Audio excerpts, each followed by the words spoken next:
કરવા યોગ્ય નથી, તો પરદ્રવ્યના ખાતામાં જશે. પર્યાયમાં આત્મા અંગીકાર થાય છે, એમાં જણાય છે, સ્વીકારાય છે, માટે એ પર્યાય આત્માની પાર્ટીના કહેવામાં આવશે. એ અપેક્ષા છે. જો કોઈને ત્યાં કોઈને ઝઘડો થાય છે કે તમારું કોઈ ઠેકાણું ખરું, ગણિતમાં મામેરા બાજુ ને ગણિતમાં સામેવાળી બાજુ કઈ પ્રોપર ડિસિઝન લેતા શીખો. જેવું હોય છે કોઈને ઝઘડો થાય છે કે એને બરાબર સાચો વ્યવહાર સમજે છે, એ વ્યવહારમાં કેવું પડે, આ બાજુ સાચું, બે બાજુ સાચું. ત્યાં કેટલી હોશિયારી છે.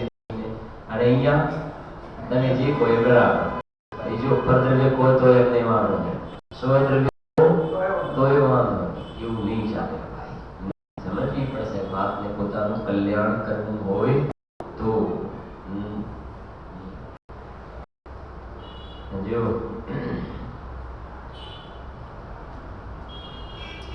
એવા આત્માને આત્મા ખરેખર ઉપાધિ છે. એટલે આ ઘણા પ્રશ્નો હોય છે ને, આત્મા કેમ જણાતો નથી, અનુભવ કેમ થતો નથી, સમ્યક દર્શન કેમ થતું નથી, તો કે છે કે આટલી કિંમત ચૂકો, આટલી કિંમત ચૂકો, સમ્યક દર્શન થશે. કોણ કે નહીં થાય? ભૂતકાળમાં બધાને સમ્યક દર્શન આ રીતે થયું છે ને. સમ્યક દર્શન તો શું, મુનિપણું પણ આવશે, શ્રેણી પણ આવશે ને કેવલ જ્ઞાન પણ થશે. શું કામ નહીં થાય?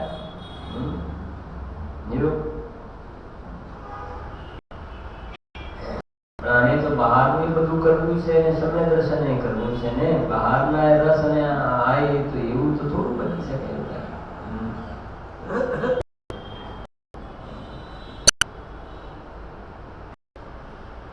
હવે સાંભળો જરા, એટલે છે ને એવા આત્માને આત્મા ખરેખર ઉપાધિ છે. હવે આગળ જઈએ. ઔદૈક આદિ ચાર ભાવાંતરોને અગોચર હોવાથી જે કારણ પરમાત્મા દ્રવ્યકર્મ, ભાવકર્મ અને નો કર્મ રૂપ ઉપાધિ જનિત વિભાગ ગુણ પર્યાય વિનાનો છે, તથા અનાદિ અનંત અમૂર્ત અતિન્દ્રિય સ્વભાવ વાળો શુદ્ધ સહેજ પરમ પારિણામિક ભાવ જે સ્વભાવ છે, એવો કારણ પરમાત્મા તે ખરેખર આત્મા છે. હવે આની અંદર એક તો વાત આવશે કે કારણ પરમાત્મા કેવો છે, તો નાસ્તિક પણ વાત બતાવે છે કે કારણ પરમાત્મા કેવો છે, અને અસ્થિથી પણ બતાવે છે કે કારણ પરમાત્મા કેવું છે. જે કારણ પરમાત્મા ખરેખર છે એ શેના વિનાનું છે, નાસ્તિક શેના વગરનું છે, અને છે તો પોતે કેવા સ્વભાવ વાળું છે એ વાત કરશે. અને આગળ શરૂઆતમાં એ કોના વડે અગોચર છે, બરાબર? કારણ કોના વડે અગોચર છે લખે છે.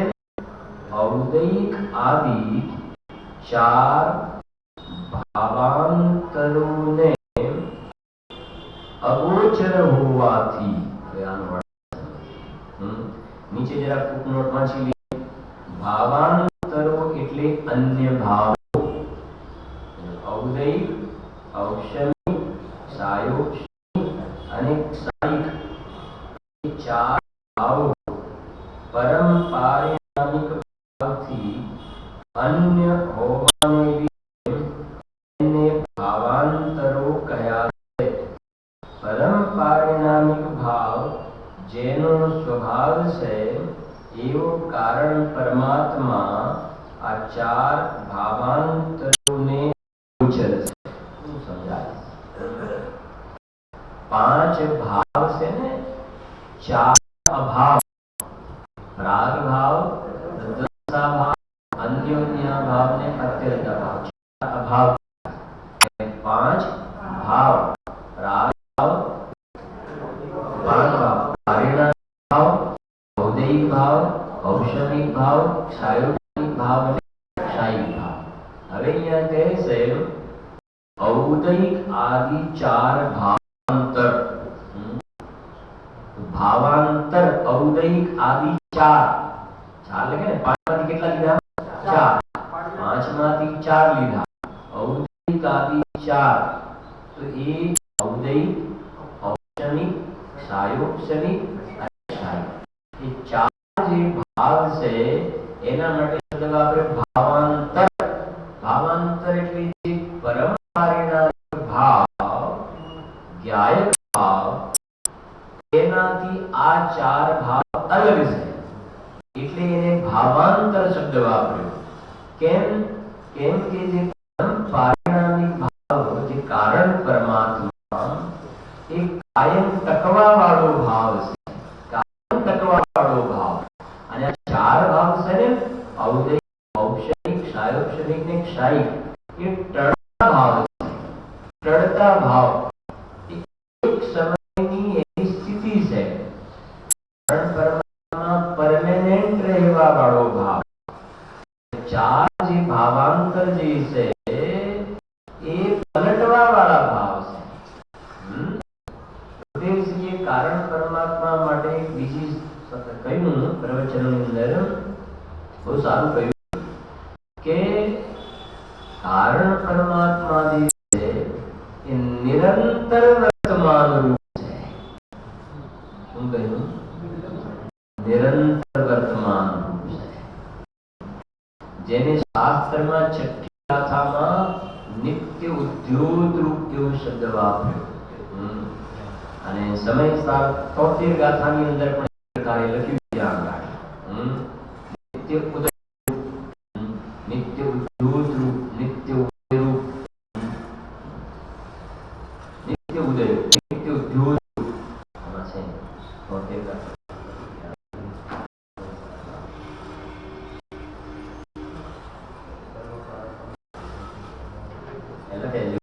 નિત્ય ઉદય રૂપ વિજ્ઞાન ઘન સ્વભાવ પ્રણાને લીધે એક છે. નિત્ય ઉદય રૂપ. અને છઠ્ઠી ગાથામાં લખ્યું નિત્ય ઉદ્યોત રૂપ. નિત્ય ઉદ્યોત રૂપ, નિત્ય ઉદય રૂપ, એના માટે નિરંતર વર્તમાન. હવે સમજશો તો ખ્યાલ આવશે. નિરંતર વર્તમાન. હવે આ ઔદિક, ઔક્ષણિક, સાયોક્ષણિક અને સાયિક જે છે એ ચાર ભાવાંત કહ્યા ને, એ બધી પર્યાય છે. રાગ દ્વેષના પરિણામે ઔદૈક ભાવ કહેવાય. પછી આગળ ગાથા આવશે એમાં વધારે લીધું બધા વિવિધ પ્રભેદ. ઔક્ષણિક ભાવ, ઔક્ષણિક, ઔક્ષણિક સાયિક, સાયિક ભાવની બધી સાયિક ના લાગુ થવું જોઈએ.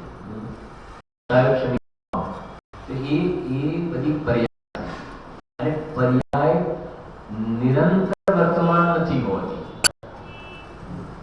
જેમ સમજો, ઔદૈક વગેરેને બાજુમાં મૂકો, ભગવાનને કેવળ જ્ઞાન પ્રગટ થયું ને, તો કેવળ જ્ઞાન પ્રગટ થયા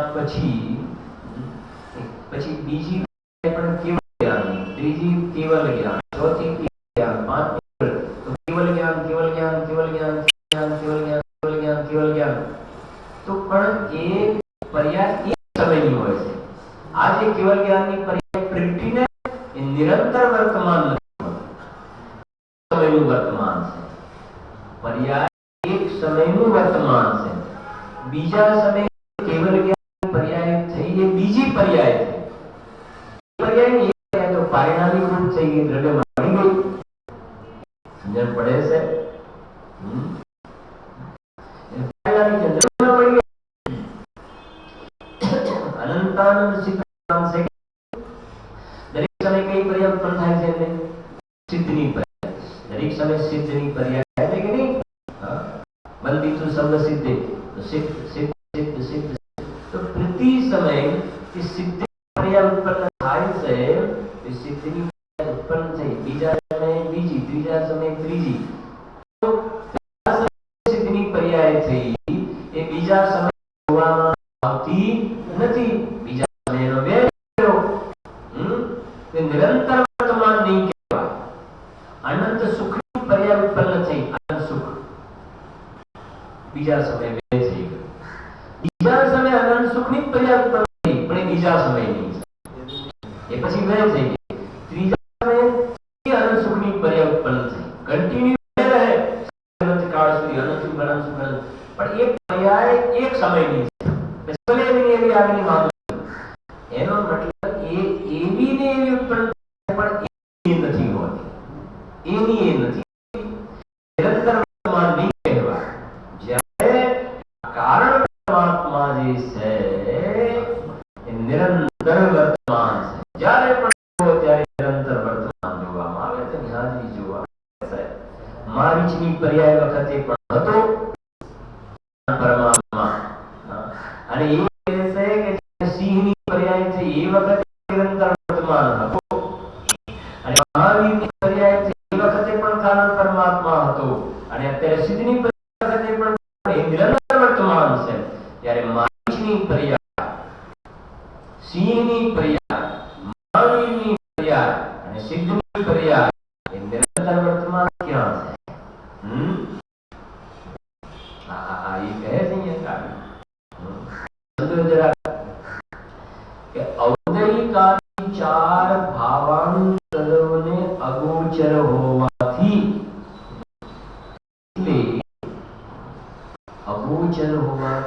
એટલે આ ચાર ભાવોના આશ્રય આત્મા જાણવામાં આવતું બહુ સમજવાનું છે. શાંતિ વાતને આત્મા જે જાણનારો જણાય છે એ દ્રવ્યમાં દ્રવ્ય જણાય છે પર્યાયમાં દ્રવ્ય જણાય છે. દ્રવ્યમાં તો દ્રવ્ય જણાતું નથી પર્યાયમાં દ્રવ્ય જણાય છે ને. તો એ દ્રવ્ય ગમ્ય થયું ને જણાયું ગમ્ય થયું ગોચર થયું જણાયું તો પર્યાયમાં જણાયું ને સંવર નિર્જન મોક્ષની પર્યાયમાં તો દ્રવ્ય ગોચર થયું જણાયું. સમ્યક દર્શનમાં બધામાં આત્માનો સ્વીકાર થયો ને સમ્યક જ્ઞાનમાં આત્મા જાણ્યો તો પછી અહીંયા જે લખ્યું ચાર જે ભાવાંતર છે એનાથી કારણ પરમાત્મા અગોચર છે ગોચર નથી ગમ્ય નથી એનાથી આત્મા જણાતો નથી. શું સમજવું મારે કેમ કે નિર્મળ પર્યાયમાં તો દ્રવ્ય થાય છે દ્રવ્યમાં તો જાણવું ક્યાં છે જાણવું તો પર્યાયમાં હોય છે. દ્રવ્ય તો કુટસ્થ નિષ્ક્રિય છે એમાં તો સામાન્ય છે જાણવાનું. સામાન્ય જે પરિમાણ રૂપ જોવા આવે તો પર્યાયમાં સમજાય છે. તો પછી ચાર ભાવોની અગોચર તમે એમ કહો કે ભાઈ ચલો ઔદયિક ભાવ અગોચર રાગ વિષયની જે વિકાર પર્યાય છે ઔદયિક ભાવ કહેવામાં રાગ વિષય વિકારી એમ તો આત્મા ન જણાય એ તો જાણે બરાબર છે કેમ કે આશ્રવની પર્યાય છે. પણ બાકી જે ક્ષોષમ ભાવ ધર્મનો ક્ષાયિક ભાવ અને ઔષધિક ભાવ અને ઔષધિક ભાવ ઔષધિક ભાવ અને ક્ષાયિક ભાવ તો એમાં તો આત્મા જાણશે તો પછી તમે ચાર ભાવોથી અગોચરમાં ઔદયિક વાત બરાબર છે. પેલા ત્રણને કેમ તો અહીંયા અગોચર અર્થ આ ઔષધિક ભાવથી આત્મા અગોચર કહ્યો ને એ બતાવવું છે ઔષધિક ભાવના આશ્રયે આત્મા નથી જણાવ્યું એનું નામ એનાથી અગોચર છે. નિર્મળ પર્યાયના આશ્રયે આત્મા જણાતો નથી એનું નામ છે કે નિર્મળ પર્યાયથી આત્મા અગોચર છે. અહીંયા અગોચર એનો અર્થ એના આશ્રય નથી જણાતો ને કે અગોચર જણાય છે તો એમાં ભાવોમાં જણાય છે એમાં જણાય પણ અહીંયા એના આશ્રય નથી જણાતો. સમ્યક દર્શનમાં આત્મા જણાય છે પણ સમ્યક દર્શનના આશ્રયે આત્મા નથી જણાતો. શું કહ્યું? સમ્યક જ્ઞાનમાં આત્મા જણાય તો સમ્યક જ્ઞાનમાં જ, પણ સમ્યક જ્ઞાનના આશ્રયે ન જણાય. એટલે સમ્યક દર્શન આશ્રય કરવા યોગ્ય નથી, સમ્યક જ્ઞાન આશ્રય કરવા યોગ્ય નથી, સમ્યક ચારિત્ર આશ્રય કરવા યોગ્ય નથી, કેમ કે એના આધારે કારણ નથી જાણતો. અને વધારે સ્પષ્ટીકરણ માટે સમય સારની 11મી ગાથા યાદ કરો છો. શું ગાથા છે 11મી સમય સારની? બોલો. 11 ગાથા તો પ્રસિદ્ધ છે ને. શું છે 11 ગાથા? વ્યવહાર અવતાર્થ દર્શિત શુદ્ધ ને ભૂતાર્થ. પછી શું લીટી છે? ભૂતાર્થ ને આશ્રિત. લો, કોને આશ્રિત? ભૂતાર્થ ને આશ્રિત સુદ્રષ્ટિ નિશ્ચય હોય છે. શું કહ્યું? સુદ્રષ્ટિ નિશ્ચય એટલે નિશ્ચય સમ્યક. નિશ્ચય સમ્યક. તો એ નિશ્ચય સમ્યક દર્શન જે કહ્યું એ કોના આશ્રય પ્રગટ થાય છે? સમ્યક દર્શન કોના આશ્રય? તો કહ્યું ભૂતાર્થ ને આશ્રિત. દેવરાય સમજણ પડે. સમ્યક દર્શન ને આશ્રિત સમ્યક દર્શન થાય છે એવું નથી લખ્યું. સમ્યક દર્શન આશ્રય સમ્યક દર્શન થાય એવું લખ્યું છે કે ના, ભૂતાર્થ ને આશ્રિત સુદ્રષ્ટિ નિશ્ચય હોય છે. એનો અર્થ થયો કે સમ્યક દર્શન થી આત્મા અગોચર છે.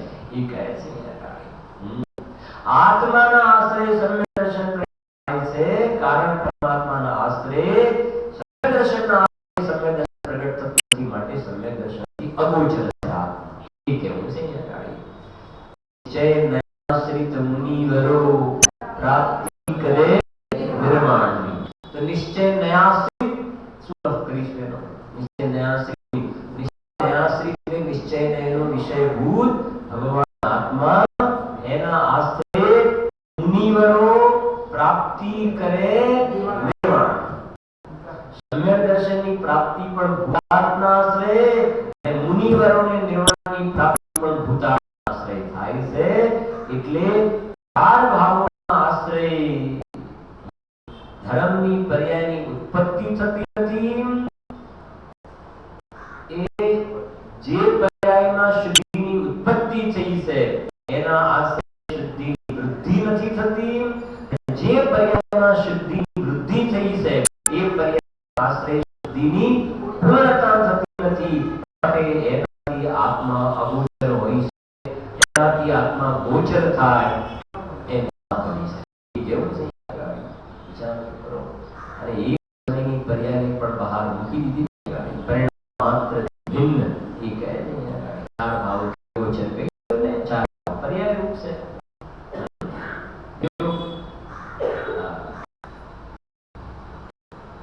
ઔદૈક આદિ ચાર ભાવાંતર. પહેલો ઔદૈક ચાલે ને. ઔદૈક એટલે શું? જ્યાં કર્મનો ઉદય આવે બહાર, જડ કર્મ, અને એમાં જોડાણ કરે છે, એ તરફ લક્ષ્ય છે. તેની પર્યાયમાં મોહ રાગ દ્વેષના વિકારી પરિણામ થાય છે. આશ્રવ કહેવામાં આવે છે. આશ્રવ તો રાગ દ્વેષના વિકારી પરિણામ એના આશ્રય તો આત્મા જણાય નહીં, એના આશ્રય તો આત્મા જણાય નહીં, પણ એ વિકારી પર્યાયમાં પણ આત્મા ન જણાય. ભાવનું લેવલ તો એકદમ ડાઉન લેવલ છે. ઔદૈક ભાવના આશ્રય તો આત્મા ન જણાય, પણ ઔદૈક ભાવમાં આત્મા જાણવાની તાકાત નથી.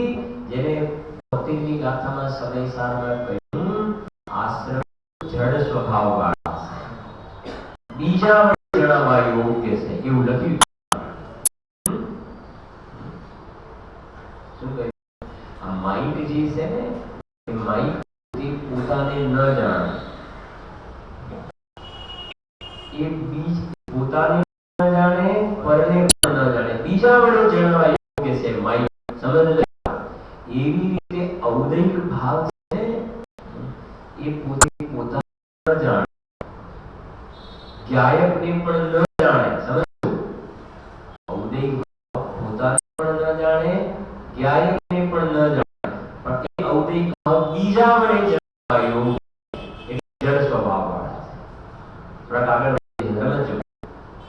હવે વાત બાકી ભાવ ભાવાંતરમાં ત્રણ છે ને, ઔપચારિક હવે આપણે ઔપચારિક સમ્યક્તની વાત, એની સાથે સમ્યક જ્ઞાન પણ પ્રગટ્યું ને. તો હવે સમજો કે એ જે એક ભાવની જગ્યાએ જે દશા પ્રગટ થઈ, નિર્મળ પર્યાય પ્રગટ થઈ, તો એ નિર્મળ પર્યાય એ પોતાને પણ જાણે છે અને જાણનારને પણ જાણે છે. આશ્રયની પર્યાય પોતે પોતાને પણ નહોતી જાણતી, જાણનારને પણ નહોતી જાણતી. જ્યારે નિર્મળ પર્યાય પોતે પોતાને પણ જાણે છે, જાણનારને પણ જાણે છે, પણ એ પર્યાયના આશ્રયે જાણનાર નથી જાણતો. એ પર્યાયના આશ્રયે જાણનાર નથી જાણતો. એ પર્યાયમાં જાણનારો જણાયો ખરો, જાણનારો તો એ નિર્મળ પર્યાયમાં જ જણાવ્યો, અને એ પર્યાયમાં પર્યાયનું પણ જાણવું થયું. એ પર્યાયમાં થોડા વિતરણો એમાં પણ જણાવવું થયું. પણ અહીંયા એ સમજાવવાનું છે પર્યાય જાણનારો જણાયો, પણ એ પર્યાયના આશ્રયે જાણનારો નથી જણાતો. એ કહે છે એનાથી અગોચર છે, એ સમજાવે છે અહીંયા. હા જો અવદયવાદી ચાર ભાવાંતરોને અગોચર. આ અહીંયા અગોચર શબ્દનો અર્થ સમજવાનો છે. ગોચર, ગોચર સાથે શું આવ્યું? અગોચર. ગોચર એટલે જણાવું, અગોચર એટલે ન જણાવું. અહીંયા ગોચરનો બે રીતે અર્થ સમજવાનો છે. નિર્મળ પર્યાયમાં આત્મા ગોચર થાય છે ને, આત્મા નિર્મળ પર્યાયમાં જણાય છે.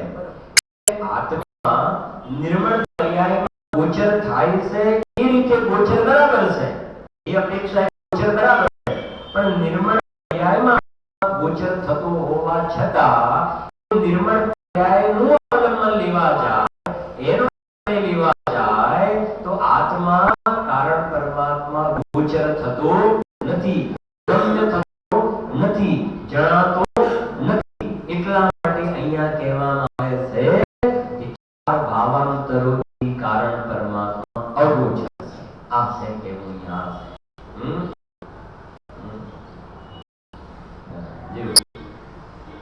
એ લખે છે ચાર ભાવાંતરોથી અગોચર હોવાથી જે પરમાત્મા હવે કોના વગરનું છે, ખાલી વાત કરીશું. જો દ્રવ્ય કર્મ, ભાવ કર્મ અને નો કર્મ રૂપ ઉપાધિથી ચિત્ત વિભાવ ગુણ પર્યાય વિનાનો છે. અને કેવો છે? પોઝિટિવ. તો અનાદિ અનંત અમૂર્ત અદ્વિતીય સ્વભાવ વાળો શુદ્ધ સહેજ પરમ પારિણામિક ભાવ જેનો સ્વભાવ છે એવું કારણ એ અતિથી વાત આવું છે અને આવું નથી.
કે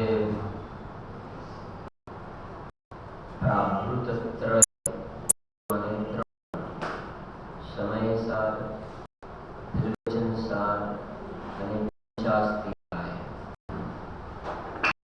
એ પ્રાકૃત ત્રય કહેવાય છે. તો એને સ્વયં લખ્યું કે નિયમ સાર આવો સરળ અધ્યાત્મનો ગ્રંથ હોવા છતાં એ પણ પ્રકાશિત ન થયો. સ્વયં જો પ્રસ્તાવનાની અંદર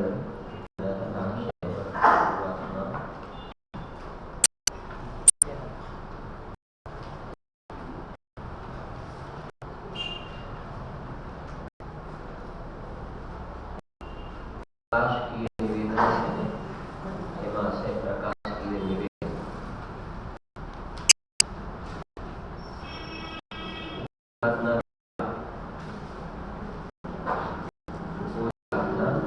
पहला प्रकाश द्वितीय आवृत्ति की तीजो पैराग्राफ श्री कुंद भगवान रचयित शास्त्रों समय सार प्रवचन जितला प्रसिद्धि से एक आ शास्त्र प्रसिद्धि में न परंतु मुमुक्षुओना सद्भाग्य हमणा ते विशेष प्रसिद्धि में आवी है. आ समझने के 80 वर्ष लखाण से आज थी लगभग 45 वर्ष जયારે લખાયું એના 45 પહેલા રાવણ લખીએ પહેલા 45 વર્ષ પહેલા આ શાસ્ત્ર સંસ્કૃત ટીકા તથા તેમના આધારે બ્રહ્મચારી શીતલ પ્રસાદજી કરેલા અનુવાદ સહિત પ્રસિદ્ધ થયું હતું. અને હવે તો તે ગુજરાતી ભાષામાં પણ ગાથા તથા સંસ્કૃત ટીકા अनुवाद सहित बाहर पड़े से. श्री कुंद भगवान प्राकृत त्रयनी साथे देवश्रीना कुंद देवना आ नियम सारने भेवीने कहीए तो कुंद ब्रह्मा रत्न चतुष्टय तरीके आ चारे पवित्र परमागमो जैन समाज में झड़की उठे छे. तो प्राकृत त्रय नियम सार ने एमा જોઈએ તો શું નામ આપી દીધું? રત્ન ચતુષ્ટય. 5 ને ભેગા કરીએ તો પરમાગમ. સમજાય છે ને? 3 માં પ્રાકૃત ત્રય કયા, 4 માં રત્ન ચતુષ્ટય અને પાહુડ ને એમાં જોડો તો પંચ પરમાગમ થઈ ગયા કુંદ ભગવાનના. બરાબર છે? એ હશે અને દેવશ્રીએ એનો મહિમા બતાવતા એમાં તમે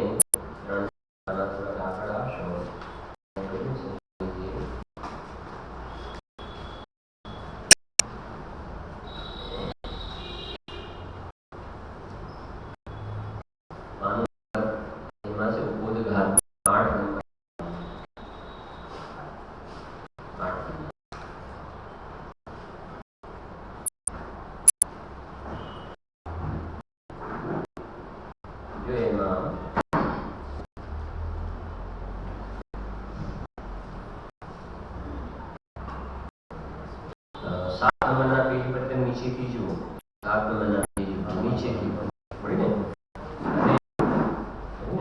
આવું નામ તરફ પરમ આધ્યાત્મિક શાસ્ત્ર આજે પણ વિદ્યમાન છે અને પરમ પૂજ્ય ગુરુદેવ દ્વારા તેના અગાધ આધ્યાત્મિક ઊંડાણ થતા જાય છે. તે આપણું મહાસદભાગ્ય છે. મળી ગયું તરીકે પરમ પૂજ્ય દેવશ્રીને શ્રી भक्ति से श्री कहे से परम पारिणा भाव ने प्रकाशना श्री सार परमागम अने तेनी टीकानी रचना छठा सातमा गुणस्थाने झूलता समर्थ मुनिवरो वडे द्रव्य साथे पर्यायनी एकता साधता थई छे. અને રચનાની પ્રમાણિકતા કોઈ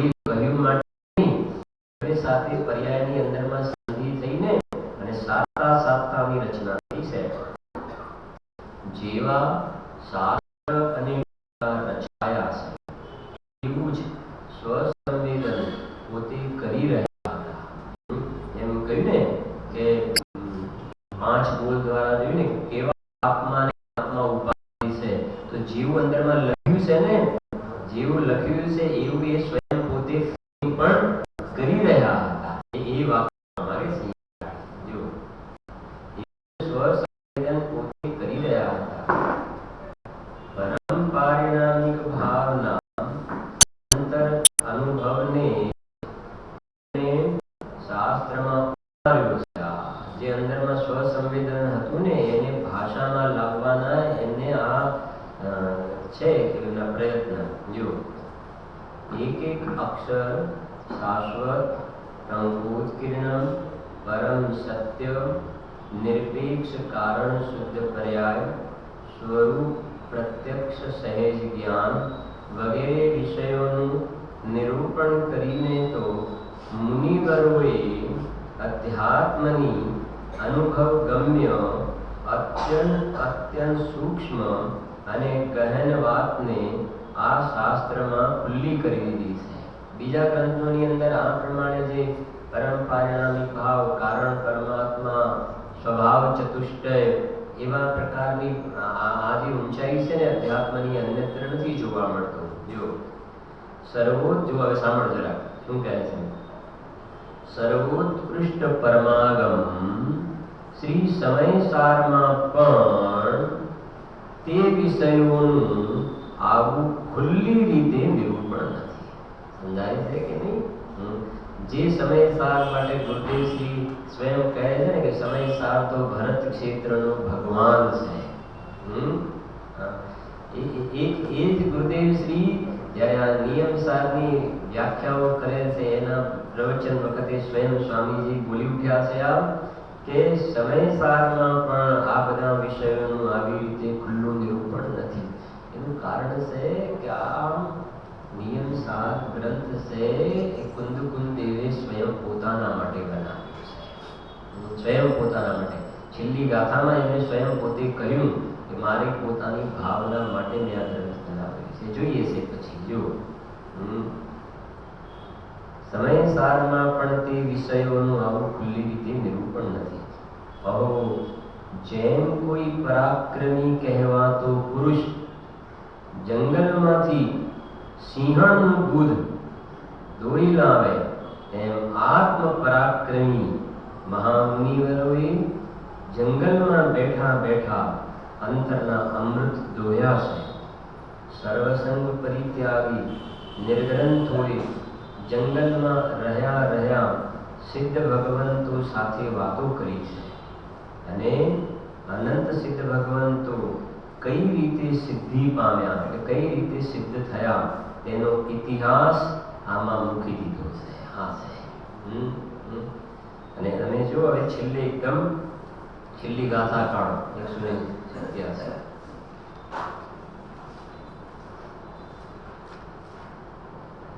364 પાન.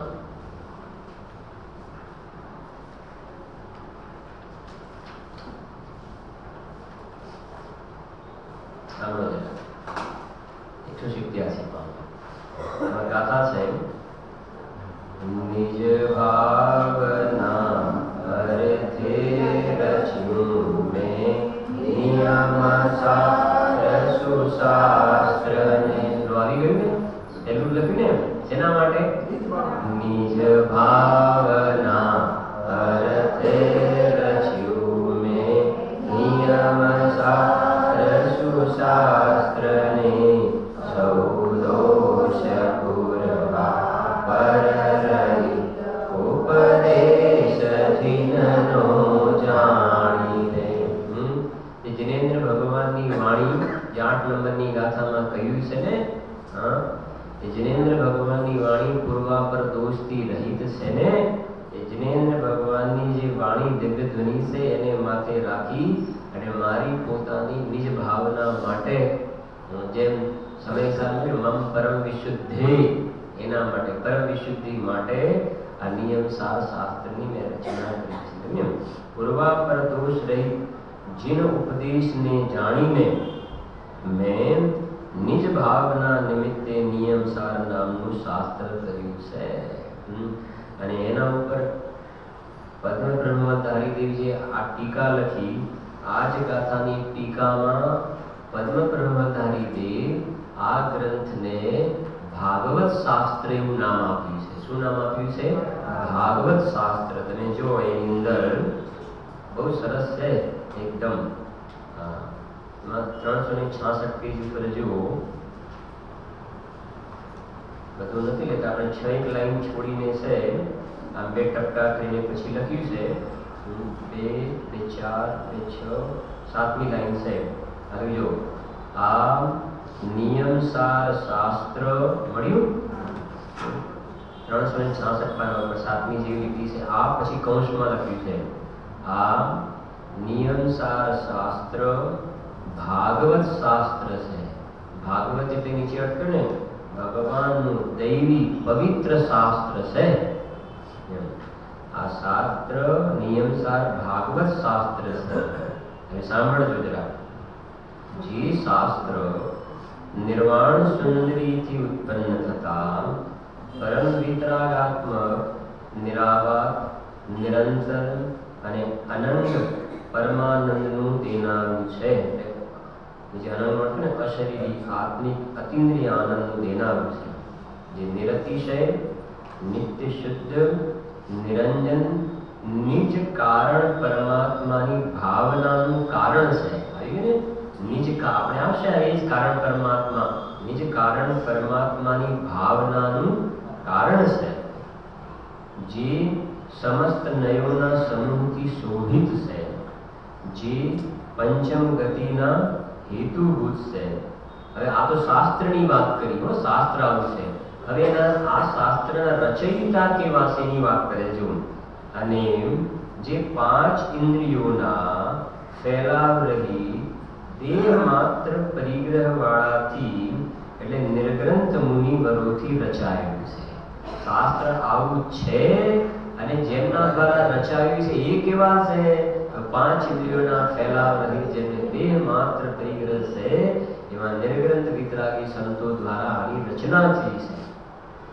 એવા જો ફરી લખ્યું આ ભાગવત શાસ્ત્રને જેઓ નિશ્ચયને અને વ્યવહારનેના અવિરોધથી જાણે છે વિરોધ વગર જાણે છે તે મહાપુરુષો સમસ્ત અધ્યાત્મ શાસ્ત્રોના હૃદયને જાણનારાઓ હૃદય એટલે મર્મ જાણનારાઓ અને પરમાનંદ રૂપ વિતરાગ સુખના અભિલાષીઓ બાહ્ય અભ્યંતર 24 પરિગ્રહોના પ્રપંચને પરિત્યાગીને ત્રિકાળ નિરૂપાધિ સ્વરૂપમાં લીન નિજ કારણ પરમાત્માના સ્વરૂપના શ્રદ્ધાન જ્ઞાન આચરણાત્મક ભેદોપચાર કલ્પનાથી નિરપેક્ષ એવા સ્વસ્થ રત્નત્રય. જો આ રત્નત્રયને કેવા શબ્દ લગાવ્યા? કેવો રત્નત્રય?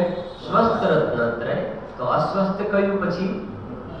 સ્વસ્થ રત્નત્રય લખી લે. તો નીચે લખી દે સ્વસ્થ નિજાત્મ સ્થિત શુદ્ધ રત્નત્રય ભેદોપચાર કલ્પનાથી નિરપેક્ષ છે એવા અભેદ રત્નત્રય જેને કહે છે. સ્વસ્થ રત્નત્રયમાં પરાયણ વર્તતા થકા શબ્દ બ્રહ્મના ફળરૂપ શાશ્વત સુખના ભોગતા થાય છે.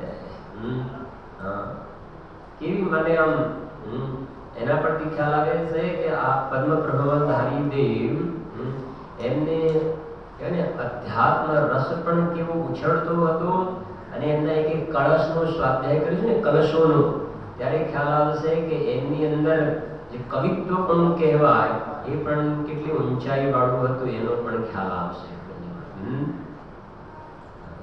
જો આવો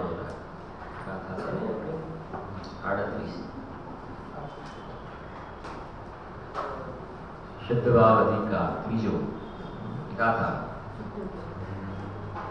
શેવાય તત્વ જીવાદિ સરહે આત્મા ગ્રાહ્ય છે.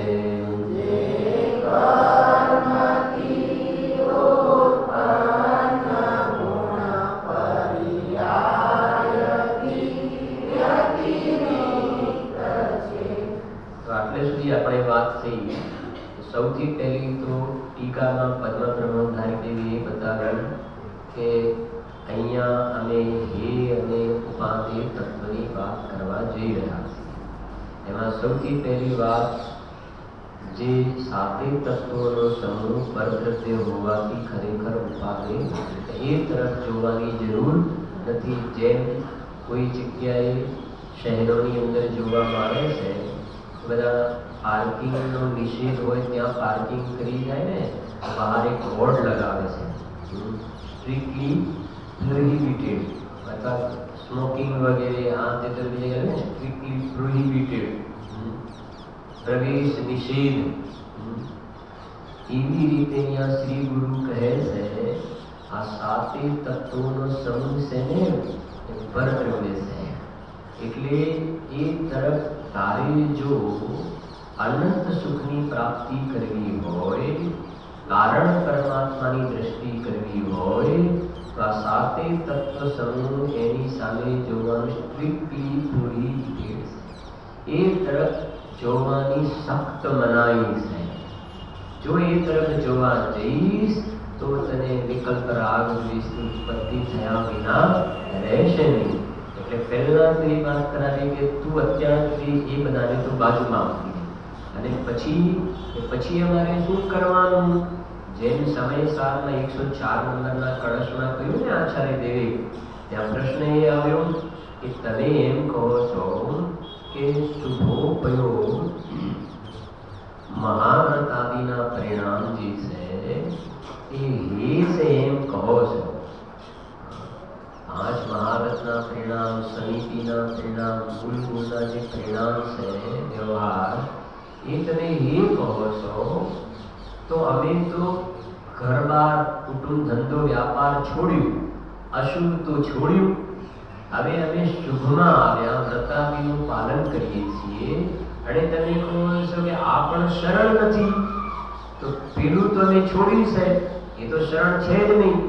અને અમે આ વ્રતાદિ કરીએ છીએ તો તમે કહો છો કે એ તો બંધનું કારણ છે, તો એ પણ શરણ નથી. તો પછી ત્યાં પ્રશ્ન કર્યો, પછી મુનિરાજ અશરણ થઈ જશે. મુનિરાજને શરણ શું રહ્યું પછી? તો ત્યાં 104 નંબરના કળશમાં જોવે કે મુનિરાજ અશરણ નહીં થાય. કેમ? કેમ કે અંદરમાં પોતાનો સિદ્ધ સમાન જે શુદ્ધાત્મા જ્ઞાયક ભાવ જે છે એના શરણમાં જશે તો નિષ્કર્મ અવસ્થાની પ્રાપ્તિ થશે. તો એ શુભ અશુભ ભાવ અને શુદ્ધ ભાવને છોડીને અંદરમાં પોતાનો એક જે જ્ઞાયક ભાવ, જેને અહીંયા કારણ પરમાત્મા કહ્યું છે, એ કારણ પરમાત્મા મુનિઓને, જ્ઞાનીઓને શરણભૂત છે. વાત તો એ છે, જરાક સમજવી થોડીક વાત. અહીંયા સમય સારમાં જો તમને 1 મિનિટ બતાવું કે એ જે કળશમાં કોઈ બહુ સરસ વાત છે.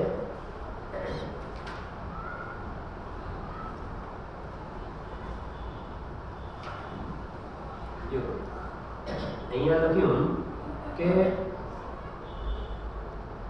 સુકૃત કે દુષ્કૃત બંનેનો નિષેધ કરવામાં આવે છે. તો પછી મુનિઓને કાંઈ પણ કરવાનું નહીં રહેવાથી તેઓ મુનિઓનું શાના આશ્રય સાવલંબન વડે પાડી શકે? કોઈને શંકા થાય તો તેનું સમાધાન આચાર્ય દેવે કર્યું છે. તો સુકૃત અને દુષ્કૃત જે કહ્યું ને, સુકૃત એટલે શુભ ભાવ અને દુષ્કૃત એટલે અશુભ ભાવ. બરાબર સમજો. પુણ્ય પાપ અધિકારની અંદરનો કળશ છે. તો એમ કોઈને શંકા થાય તો તેનું સમાધાન આચાર્ય દેવે કર્યું છે કે સર્વ કર્મનો ત્યાગ થઈ, શુભ ને અશુભ એ પરિણામનો ત્યાગ થઈ જ્ઞાનનું મહાશરણ છે. જ્ઞાન એટલે પોતાનો જ્ઞાયક ભાવ, એનું મહાશરણ છે. બરાબર સમજવા. જો આપણે અલ્પ વિરામ ચાલે છે, આ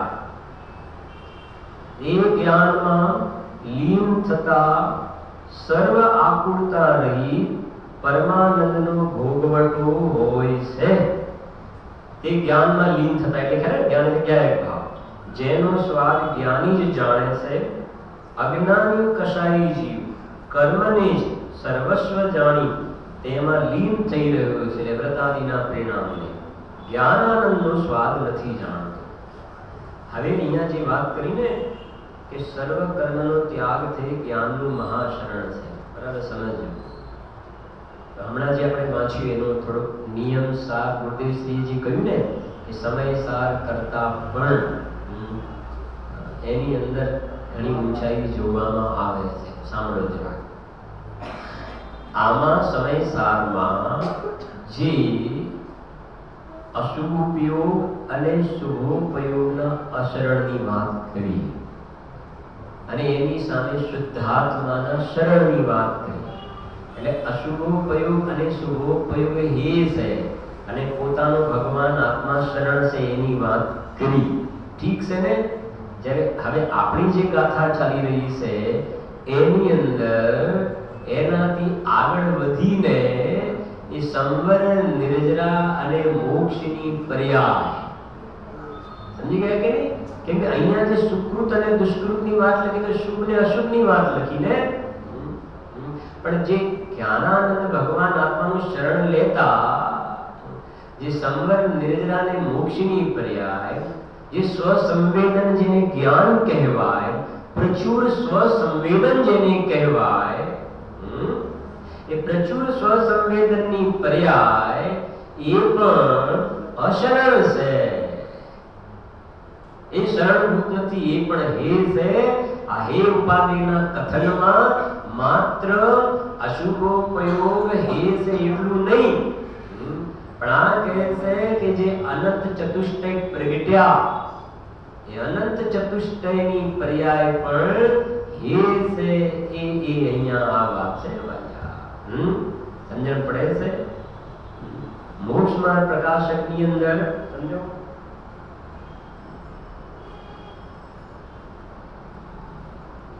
ગોડરજી સાહેબે મોક્ષ માર્ગ પ્રકાશકમાં 9મા અધિકારની અંદર જ્યારે 7 તત્વની વાત કરી, તત્વા શ્રદ્ધાનું સમ્યક દર્શનની વાત કરતી વખતે એમને એ 7 તત્વની ચર્ચા કરતા હે ઉપાધિની વાત કરી. એમને ત્યાં લખે છે પ્રતિજી સ્વયં, શું કહે છે જો અહીંયા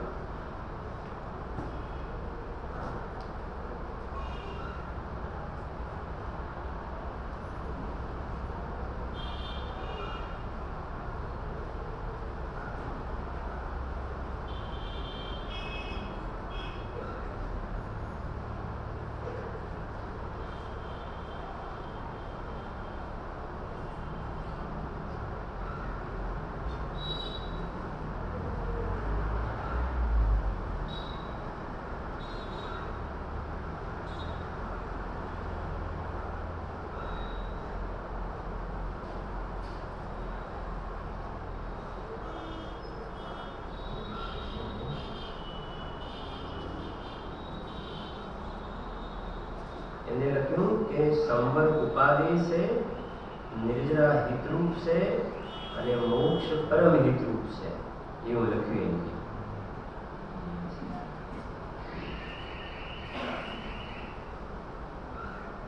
એટલે આઈપેડમાં અને આપણું અલગ પડી જાય છે ને એટલે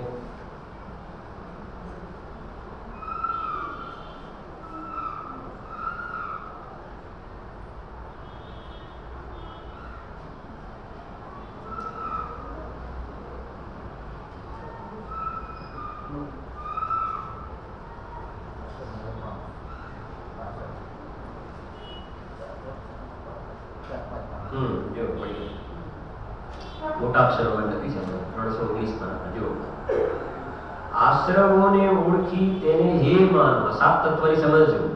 અત્યારે આપણે જે નિયમ સાર જે ચાલે છે એની અંદર તો 7 તત્વોનો સમૂહ પરદ્રદે હોવાથી હે કહ્યું ને. હવે સાંભળજો, આ મોક્ષ માર્ગ પ્રકાશકની અંદર પંડિતજી ખુલાસો કરે છે. પંડિતજીને નિયમ સારનો પણ સ્વાધ્યાય હતો, ખ્યાલ આવે છે કે નહીં? પણ જ્યાં એવી અપેક્ષાથી કથન છે સમજવું પડે. જો આશ્રમને ઓળખી તેને હે માનવું, બંધને ઓળખી તેને અહિત માનવું, સંવરને ઓળખી તેને ઉપાદેય માનવું. સંવરને ઓળખીને શું માનવું? ઉપાદેય માનવું. નિર્જરાને ઓળખીને તેને હિતનું કારણ માનવું તથા મોક્ષને ઓળખીને તેને પોતાનું પરમ હિત માનવું. જેને આપણે કહે છે ને કે સંવરને એક દેશ ઉપાદેય, નિર્જરાને પણ એક દેશ ઉપાદેય અને મોક્ષને પરમ ઉપાદેય.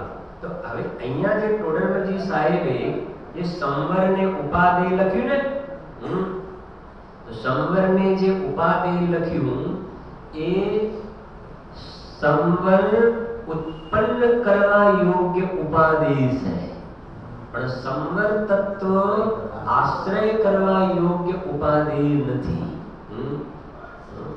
સંવર ઉત્પન્ન કરવા યોગ્ય ઉપાદેય છે, પણ સંવરના આધારે સંવર ઉત્પન્ન થતો નથી. સમજી ગયા કે જે આપણે અત્યારે ચાલી રહ્યું કે ચાર ભાવોથી આત્મા કેવો છે? અગોચર છે. એટલે જે સાયોપનિક ભાવ, સાહિક ભાવ અને ઔપશમિક ભાવ, એ જે ભાવ છે એ ધર્મની જે દશા છે એ ઉત્પન્ન કરવા યોગ્યની અપેક્ષાએ તો ઉપાદેય છે, પણ એ પર્યાયોના આશ્રયે નવીન ધર્મની પર્યાય ઉત્પન્ન થતી નથી. એટલા માટે આ નિયમસાર પરમાગમની અંદર હે અને ઉપાદેયની જે વ્યાખ્યા કરવામાં આવી છે એ હે અને ઉપાદેયની વ્યાખ્યા આશ્રય કરવા યોગ્ય છે કે નહીં, એ એક નિયમ, એક નથી કહેતા કે એક નિયમ બનાવીને, એક ક્લોઝ બનાવીને એ પ્રમાણે નક્કી કર્યું છે કે ભાઈ એક વાત સીધી કરો કે એના આશ્રય ધર્મની પ્રાપ્તિ થાય કે ના થાય, એના શરૂઆત ના, તો બસ પછી બાકીની પડતી મૂકો તમે. એક ક્લોઝ ચાલે છે અહીંયા.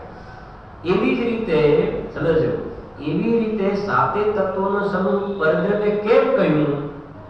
સમર્થના મોક્ષની પર્યાયને પણ પરદ્રવ્ય કેમ કહ્યું?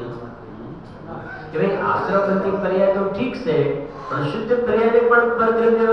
તો અહીંયા બધાને જેમ બધાને હે કેમ મૂક્યું? તો એનું કારણ શું આપ્યું?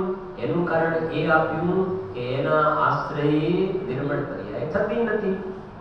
એવી જ રીતે સાતે તત્વોના સમૂહ પરદ્રવ્ય કેમ કહો છો તમે?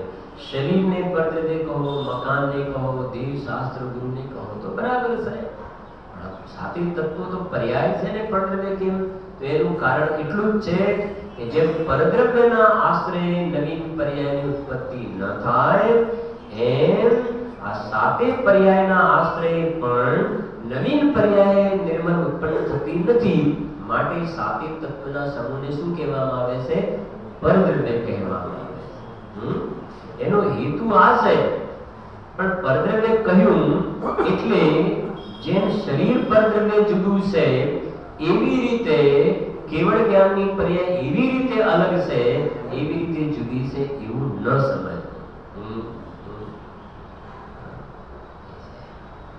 જીવો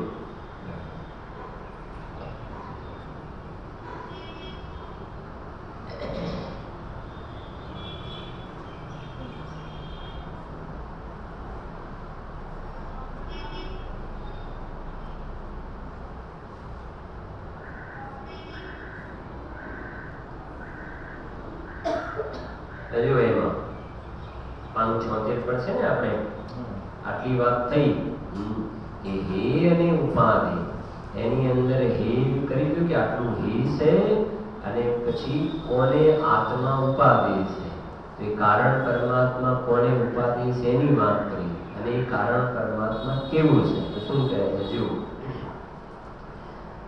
ત્રીજી લાઈન છે ને, આપણે એવા આત્માને આત્મા ખરેખર ઉપાધિ છે. હવે કહેજો ઔદૈક આદિ ચાર ભાવાંતરોને અગોચર હોવાથી, આનો અર્થ કર્યો હતો કાલે આપણે. અગોચરનો મતલબ બે રીતે સમજવું. જે જ્ઞાનની પર્યાયમાં જાણનારો જણાય તો એના એ પર્યાયથી ગોચર થયું એમ કહેવાય, જણાવે એમાં એ અપેક્ષાય, પણ એ પર્યાયના આશ્રયે જાણનારો નથી જણાતો, માટે અગોચર છે. માટે અગોચર. અહીંયા અગોચરનો અર્થ આશ્રય કરવા યોગ્ય નથી, માટે અગોચર. એનો આશ્રય કરવાથી કારણ પરમાત્માની દ્રષ્ટિ થઈ શકતી નથી, માટે અગોચર. પણ જણાય તો એ પર્યાયમાં જ છે, નિર્મળ પર્યાયમાં જ જાણનારો જણાય છે. ઔદૈક ભાવમાં એ નથી જણાતો, અને કારણ પરમાત્મા પણ કારણ પરમાત્માને નથી જાણતો. શું કહ્યું? એ ત્રિકાળી દ્રવ્ય પોતે પોતાને પણ નથી જાણતો. એક વાત. અને જે ઔદૈક ભાવ છે, ઉદય ભાવ, રાગ દ્વેષના વિકારી ભાવ, એમાં પણ જાણનારો નથી જણાતો. તો શેમાં જણાય છે કે એ નિર્મળ પર્યાયમાં એ જાણનાર જણાય છે, જે ઔપસમિક ક્ષાયોપસમિક ક્ષાયિક પર્યાય કઈ શુદ્ધ એમાં જણાય છે. તો એ અપેક્ષાએ ગોચર કહ્યો ત્યાં. જે સમયસારની સંવર અધિકાર, સમયસારમાં આધાર આદિ સંબંધી તો બતાવ્યું ત્યાં આગળ. ત્યાં પર્યાયને આધાર કહી અને દ્રવ્યને આધે કહ્યું ત્યાં આગળ. દ્રવ્યને આધે કેમ કહ્યું? કેમ કે દ્રવ્ય તો અનાદિ અનંત છે.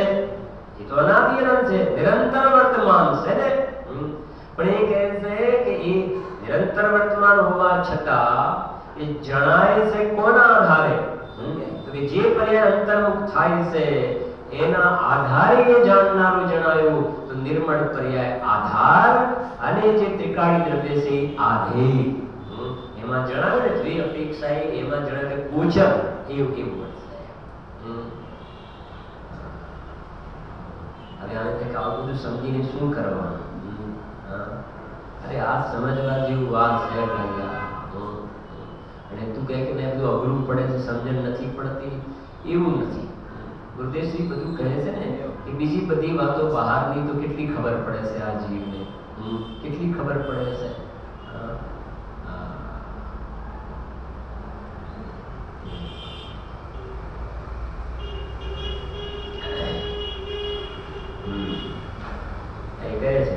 ઔદૈકાદી ચાર ભાવાંતરોને અગોચર હોવાથી જે કારણ પરમાત્મા દ્રવ્ય કર્મ, ભાવ કર્મ અને નો કર્મ રૂપ ઉપાધિથી જનિત વિભાગ ગુણ પર્યાય વિનાનો છે. શું કેવા શબ્દો છે આ! વ્યાયક ભાવ કેવો છે, જાણનારો કેવો છે? તો પહેલા તો કોના વગરનું છે બતાવે છે. દ્રવ્ય કર્મ, ભાવ કર્મ અને નો કર્મ. દ્રવ્ય કર્મ એટલે જે જ્ઞાનાવરણ, દર્શનાવરણ, મોહની અંતરાય, આયુ, નામ, ગોચરને વેદની એવા જે કર્મ છે ને, આમ ભેદ પાડો તો 148 કર્મની જે પ્રકૃતિ કહીએ છીએ, એ કર્મની પ્રકૃતિ હો તો ભલે હો, આગળ આવશે એનાળી આગળ. તો એ કહે છે કે 148 કર્મની પ્રકૃતિ છે, પણ એ કહે છે કે હું તો એક દ્રવ્ય કર્મ વગરનો છું અત્યારે. કારણ પરમાત્મા એવું છે, દ્રવ્ય કર્મ વગરનો. પછી કહે છે ભાવ કર્મ, લખે ને દ્રવ્ય કર્મ પછી ભાવ કર્મ. તો પરદ્રવ્યના લક્ષ્ય કર્મના ઉદયમાં જીવ જોડાય તો એને કેટલાય પ્રકારના પુણ્ય, પાપ, શુભ ને અશુભ ભાવ થાય છે ને. હિંસા, જૂઠ, ચોરી, કુશી, પરિગ્રહ, દયા, પૂજા, ભક્તિના પરિણામ જે થાય, શુભ ને અશુભ પરિણામ, પોતાના ભાવ. તો એ જે ભાવ થઈ રહ્યા છે એ વખતે પણ કારણ પરમાત્મા તો એનાથી કેવું છે? જુદો એવો ને એવો પડ્યો છે. આપણે ઘણી વાર કહીએ છીએ ને, જેમ તીર્થંકર ભગવાનને ઉપસર્ગ સ્પર્શ ન કરે, ઉપસર્ગ થાય તો તીર્થંકર ભગવાનના શરીરને સ્પર્શ ન કરે, એમાં કારણ પરમાત્માને આ દ્રવ્ય કર્મ, ભાવ કર્મ અને નો કર્મ સ્પર્શ કરતા નથી. નો કર્મ લખે ત્રીજું. અને નો કર્મ, નો કર્મ એટલે આ શરીર, મુખ્ય રૂપથી તો શરીર છે. આ શરીરમાં રહેતો હોવા છતાં એ શરીરથી રહિત છે. અરે ભાઈ, શરીરથી રહિત એવા તો દૂર રહો ને. એ રાગથી રહિત છે ને, રાગની વાત તો દૂર રહો. એ તો એક સમયની પર્યાયથી રહિત છે. પર્યાય એને સ્પર્શતી નથી ને. શું કહે છે? અસ્પર્શ સ્વભાવી કહ્યો ને આત્માને. મેં જ્ઞાનાનંદ સ્વભાવી, મેં અરસ અરૂપી અસ્પર્શ સ્વભાવી. આ એક સમયની પર્યાયને પણ હું સ્પર્શતો નથી. પ્રવચન સારની ગાથા 172 અલિંગ ગ્રહણના જે બોલ છે, 20 બોલ, એની અંદર 18 નંબર ને 19 નંબરના ભૂલમાં બતાવ્યું કે આ જે કારણ પરમાત્મા જ્ઞાયક ભાવ છે એ ગુણ ભેદને સ્પર્શતો નથી અને પર્યાયના ભેદને પણ ભગવાન આત્મા સ્પર્શ કરતો નથી. આવું છે તારું શુદ્ધ અંતર તત્વ, આવું છે ચૈતન્ય ગુફા આવા પ્રકારની છે જેમાં એક સમયની પર્યાયના ભેદનો પણ જ્યાં પ્રવેશ નથી.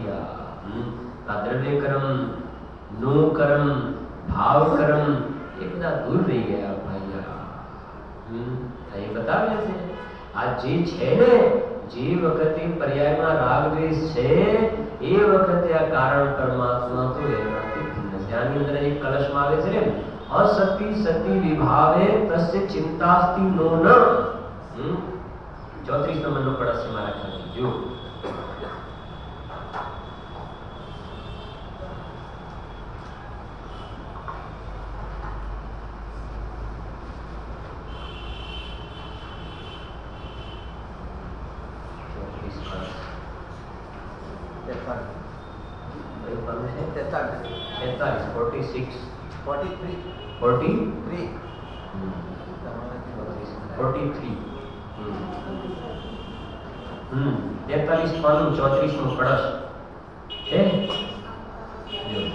અસતી સતી વિભાવે તસ્ય ચિંતાસ્તિ નો ન સતતમનુગામ શુદ્ધાત્માનમેકં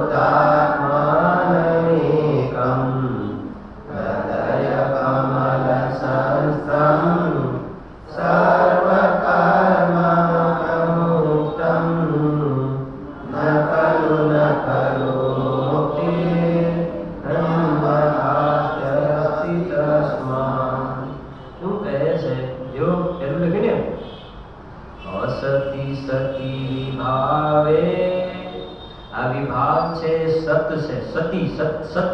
છે વિભાવ, ભાવ કર્મ છે, દ્રવ્ય કર્મ છે, નો કર્મ છે, ના નથી, સત છે પણ અસતી. એનું શું લખ્યું?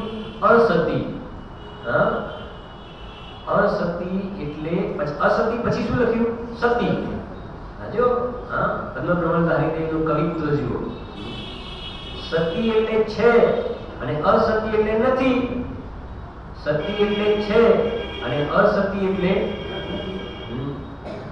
અહીંયા જે સ્વાધ્યાય ભવનમાં બેઠા છે ને એ નથી છે અત્યારે અહીંયા, તો એ નથી એમ કહેશું ને, નથી એ નથી છે કે નહીં?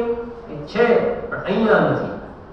એવી રીતે અહીંયા કહે છે કે રાગ દ્વેષના વિકારી પરિણામ સતી વિભાવે છે પણ અસતી એટલે મારામાં નથી. મારામાં નથી એટલે મને એનો નાશ કરવાની ચિંતા પણ. असति सति विभावे तस्य चिंतास्ति नो न. મારામાં નથી એટલે મને એનો નાશ કરવાની ચિંતા. આપણે ઘણી વાર કહીએ છીએ એટલા માટે કે ભાઈ તમને કેન્સરનો નાશ કરવાની ચિંતા છે કે ના? કેમ? અને છે નહીં તો પછી નાશ કરવાની ચિંતા કેમ? એમ આચાર્ય જેમ કહે છે, મારા કારણ પરમાત્મામાં, મારા શુદ્ધાત્મામાં, નિજ કારણ પરમાત્મામાં આ દ્રવ્ય કર્મ, ભાવ કર્મ, નો કર્મ છે નહીં ને, નથી તો પછી મને એની નાશ કરવાની ચિંતા પણ નથી. આ કુમારી જો કુમારી, જેમ ગુરુદેવ કહ્યું ને, જેમ કોઈ પરાક્રમી પુરુષ, કેવું સરસમાં કહ્યું, જેમ કોઈ પરાક્રમી પુરુષ જંગલમાં જઈને સિંહણનું દૂધ દોઈને લાવે, એમ આત્મ પરાક્રમી વિતરાગી સંતોએ અંદર કારણ પરમાત્માનું શરણ લઈને અતિન્દ્રિય આનંદના અમૃત દોહ્યા છે. આ બતાવે છે તો કરો, નથી ચિંતા અમને. ગજબ છે આ ગુરુદેવનો ઉપકાર તો આ છે આ કાળમાં. જો એક કળશ બહુ ગજબના કળશ છે. જો નીચે લખી છે, વિભાવ અસત હોવાથી તેની અમને ચિંતા નથી. તોફાનો વગેરે ફાટી નીકળે, પોલીસ આવી જાય અને તરત અમદાવાદમાં છોકરાઓ રહેતા અને અમદાવાદમાં તોફાન વગેરે ફાટી નીકળે, તરત જ છોકરાને ફોન કરી દે, ક્યાં છો? પપ્પા હું ઘરે જ છું. બેટા બહાર નહીં નીકળતો? નહીં પપ્પા હું ઘરે જ છું. આમ ઓફિસથી છૂટવાનો ટાઈમ હોય, ઘરે જવાનો હતો કે ના પપ્પા હું ઘરે, અને સમાચાર મળી ગયા હતા, વોટ્સએપ પર મેસેજ આવી ગયા હતા, ઘરે પહોંચી ગયો છું ઘરે, તો તરત આપણે કહ્યું છે હવે ખાવાનું ખાડો, હવે છે કે નહીં, જમવાનો ટાઈમ હતો બરાબર પહેલા સમાચાર લઈ લઈએ. મને એક અમદાવાદમાં તોફાન છે, લશ્કર ઉતાર્યું છે, પોલીસ આવી છે, બધી ખબર છે, પણ છોકરો ક્યાં છે? ઘરમાં છે ને, એટલે કે છે ચિંતા નથી. એમ કે બહારમાં રાગ દ્વેષની કશાયોની ભઠ્ઠી ભલે ચાલે, પણ કે છે હું તો મારા કારણ પરમાત્મા નિજ ગૃહમાં છું. જેમ પેલો દીકરો ઘરમાં, એમ મારો ઉપયોગ મારા નિજ ઘરની અંદર જામેલો છે, માટે અમને બહારમાં શું થઈ રહ્યું છે એની કોઈ ચિંતા અમને નથી. અને જેમ એ તોફાનો વગેરે ફાટી નીકળે અને બધા પોતાના ઘરમાં જ રહેવા લાગે તો તોફાન શું થઈ જશે? શાંત થઈ જશે, ઓટોમેટિક શાંત થઈ જશે, કેમ કે શાંત થઈ ગયો, અમદાવાદ શાંત થઈ ગયું, કોઈ બહાર નીકળે નહીં. એમ કે છે કે ઉપયોગ અંદરમાં જામેલો રહે તો પર્યાયની અંદર રાગ દ્વેષના કશાય ઓટોમેટિક શું થઈ જશે? શાંત થઈ જશે. પર્યાયની અંદર પણ અતિન્દ્રિય આનંદની ધારા વહેવા લાગશે. શું છે બીજું એમાં? જો એટલું લખ્યું છે, જો વિભાવ અસત હોવાથી તેની અમને ચિંતા નથી, અમે તો હૃદય કમળમાં સ્થિત, સર્વ કર્મથી વિમુક્ત. આવી ગયું ને? સર્વ કર્મ વિમુક્ત શુદ્ધ આત્માને એકને સતત અનુભવીએ છીએ. લો, કારણ પરમાત્માને પરમ પરિણામી ભાવને સતત અનુભવીએ છીએ, કારણ કે અન્ય કોઈ પ્રકારે મુક્તિ, શું લખ્યું છે? અન્ય કોઈ પ્રકારે મુક્તિ નથી, નથી, નથી. આજે માનો, કાલે માનો, ચાહે અનંત કાળ બાદ માનો. ગુરુદેવ આમાંથી બોલ્યા છે. આ કે ક્યાં લખ્યું છે? ક્યાં લખ્યું ને? અન્ય કોઈ પ્રકારે મુક્તિ નથી, નથી ને નથી. દયા પાડો ને, પૂજા કરો ને, વ્રત કરો ને, ભક્તિ કરો ને, વિધાન બનાવો ને, સમિત શિખરની યાત્રા કરો ને, મંદિર બનાવો તો મુક્તિ થઈ જાય. તો કહે છે કે એ પ્રકારે મુક્તિ ન થાય, ન થાય ને ન થાય. અને કારણ પરમાત્માના આશ્રય મુક્તિ થાય, થાય ને થાય જ. ગોળ મોઢામાં મૂકીને ગળપણનો સ્વાદ આવે, આવે ને આવે જ. એ છે એટલે કે તમારે જો સતતમ અનુભવવામાં, બીજી ને સતતમ અનુભવવામાં કોને અનુભવીએ છીએ? શુદ્ધાત્માનમ એકમ, એકમાત્ર શુદ્ધ આત્માને અમે સતત અનુભવીએ છીએ. અવિરત ધારાએ, અસ્ખલિત ધારાએ અનુભવીએ છીએ. ક્યાં છે? હૃદય કમળ સંસ્થ સર્વ કર્મ પ્રમુક્તમ. સર્વ કર્મ એટલે દ્રવ્ય કર્મ, ભાવ કર્મ, નો કર્મ આવી ગયું કે ના આવ્યું? સર્વ કર્મ પ્રમુક્તમ. આ સિદ્ધ ભગવાન સિદ્ધ થયા છે એની વાત નહીં. આ શુદ્ધાત્મા અત્યારે સર્વ કર્મ પ્રમુક્તમ છે. એટલે ન ખલું, ન ખલું નથી, નથી ખરી પ્રમાણે ન ખલું, ન ખલું મુક્તિ ન અન્યથા. એ સિવાય બીજી રીતે મુક્તિ નથી, નથી અને નથી. આવું છે ભાઈ. સમય તો થઈ ગયો છે, લઈશું હવે. છે ભાઈ, સ્વાધ્યાય કરવો જોઈએ. અષ્ટાનિકા પર્વ ચાલે છે, પૂજામાં આપણે બોલીએ પણ છીએ. આ દેવ નંદીશ્વરની દર્શન પૂજન કરવા જાય છે. એટલે કે કેટલાક દિવસ આમ પૂર્વ, પછી દક્ષિણ, પછી પશ્ચિમ, ઉત્તર, આ પ્રમાણે જે પ્રદક્ષિણા કરે છે, જિનબિંબને જોઈને પોતાના ચૈતન્ય બિંબને કારણ પરમાત્માને જોઈ લે છે. કહ્યું ને, જ્યારે દેવલોકમાંથી ગયા નંદીશ્વરમાં એ વખતે તો મિથ્યાત્વ લઈને ગયા હતા. અને ત્યાં જોઈને જિનેન્દ્ર ભગવાનની શાંત મુદ્રાને જોઈને, કાર્ય પરમાત્માને જોઈને, પોતાના કારણ પરમાત્મા, નિજ કારણ પરમાત્માને જોઈ લીધો. નિજ કારણ પરમાત્માને જોયા ને, જેમ એ જિનબિંબ છે, જિનાલય અને જિનબિંબ જેમ અકૃત્રિમ છે, એ અકૃત્રિમ જિનબિંબને જોઈને પોતાના અકૃત્રિમ એવા ભગવાન આત્માને જોઈ લે છે. એ અકૃત્રિમ જિનબિંબ જે છે એ રત્નોના છે, અને આ જે અકૃત્રિમ નિજબિંબ છે ચૈતન્ય રત્નાકર છે. ये अकृत्रिम जिनबिंब जे से ये अनादि अनंत से आ पोते चैतन्य रत्नाकर जे अकृत्रिम भगवान आत्मा से पण केવો છે અનાદિ અનંત છે। તો એ જેમ પ્રતિબિંબને જોઈને બિંબનો ખ્યાલ આવે એમ દેવો ત્યાં જઈને પોતાના ચૈતન્ય દેવને જોવે છે અને હું દેવ છું એવા અધ્યવસાનને મટાડી દે છે।